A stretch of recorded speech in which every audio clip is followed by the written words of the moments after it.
Have come to my office today to try and resolve some issues that we seem to be having downstairs in the Starbucks kiosk.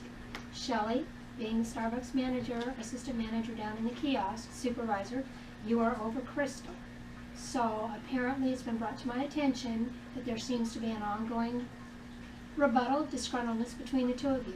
So I'm going to give you the opportunity to explain to me what your side of the story is, and I have already received from the store manager his version of the story. So Shelly, would you go ahead and explain what you see happening down in the Starbucks kiosk? We have a dress code here at Starbucks, and she continuously decides to come to work not in dress code. The dress codes are the black pants, a white or black polo, and appropriate work shoes, and she needs to be wearing a hat or a hairnet over her hair so that we don't get anything in our drinks. And obviously her attire does not approve that dress code. I have told her that that's the dress code, and she decides to come to work in the way she wants to work. Krystal, what seems to be the issue with following the dress code policies? You know that here at Starbucks we have strict policies. Even though we work for QFC, we are still representing Starbucks, and Starbucks has very strict standards. Even on our jean days, you're not allowed to wear jeans in the Starbucks kiosk. So I noticed that you're not wearing your Starbucks apron today either. Can you kind of explain to me what's going on? I couldn't find it. It was dirty. I had to work last night. It was dirty. Couldn't wear it. Well, when you signed on with Starbucks, you signed a statement that stated that you would come in dress code to work every day. Unfortunately, they don't give me enough clothes to wear.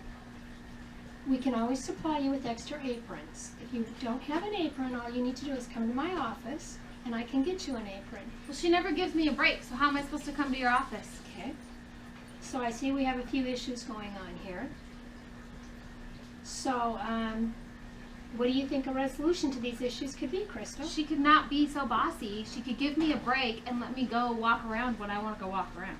Well, now, Krystal, you got to be realistic here, because you're in a kiosk where there's usually only two of you, and we are here for the customer. Customer service is our #1 focus here at QFC and Starbucks, and you know how Starbucks feels about customer service. So we need to maybe readdress that, and if this isn't an appropriate situation for you to work in, you know, we may have to look at some other options here. Do you think that it would be possible that we could give you a couple extra aprons and have you come to work in dress code every day? I'll try, but she needs to work with me and be nicer. Okay. Shelly, you heard it. I don't know what the situation with that is, but I think the bottom line here right now is our dress code issue.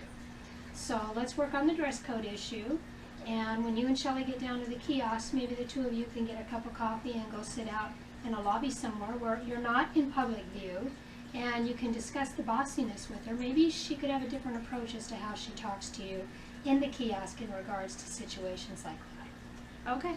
Well, I'm going to dismiss Shelly at this time, and because she is your immediate supervisor, but I would like for you to stay here for a moment so I can chat with you. Okay.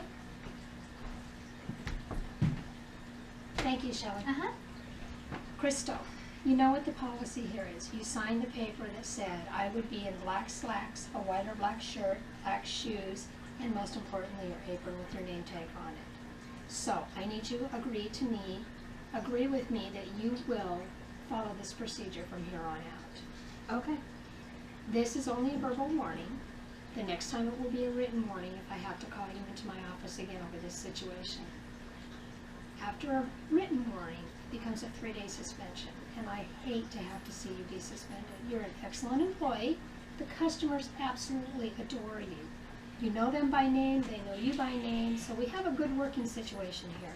We just need to get you back into dress code. Okay. And make sure that you follow that dress code every day. Today I noticed it looks like you just crawled out of bed. Well, I did. I had to work until 10 o'clock last night. I'm sorry that we're having to pull that kind of thing. Maybe you and Shelly could work on scheduling, and if work until 10 o'clock at night doesn't work for you, let's see if we can get you an earlier shift so you've got time to get home and get your uniform ready for the next day. Okay. So you do understand that this is just a verbal warning, but next time it will be written. I understand. Okay.